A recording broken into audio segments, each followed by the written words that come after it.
Sveiki, esmu māksliniece no Jelgavas un es uzgleznoju 12 gleznas, katru veltītu vienam gada mēnesim, iedvesmojoties tieši no Jelgavas apkārtnes, jo man ļoti patīk šī pilsēta. Katra glezna tapusi dabā, lai notvērtu to īpašu noskaņu. Tas bija mans galvenais uzdevums. Es varu mazliet pastāstīt vienu no trakākajiem saviem piedzīvojumiem, kad es gleznoju. Un mazliet no konteksta. Es gleznoju jebkādos laikapstākļos. Gan saulē, gan lietu, gan ritosmā, gan saulriektā, gan vējā, gan tumsā un salā. Jebkuros laikapstākļos. Un viens no maniem piedzīvojumiem notika, kad es gleznoju Marta gleznu.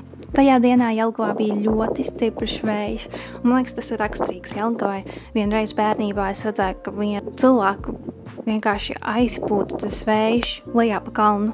Viss bija kārtībā. Nekas traks nenotika, cilvēks bija kārtībā.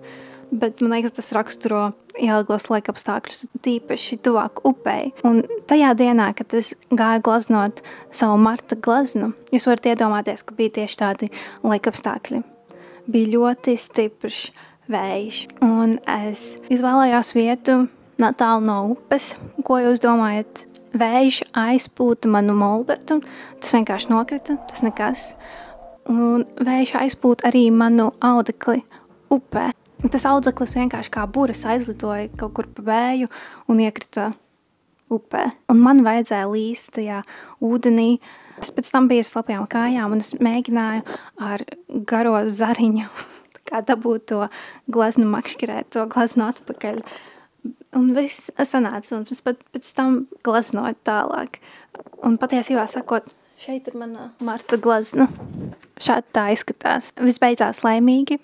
Un esmu ļoti priecīga, ka es kaut ko tādu varēju uzgleznot šādos laikapstākļos.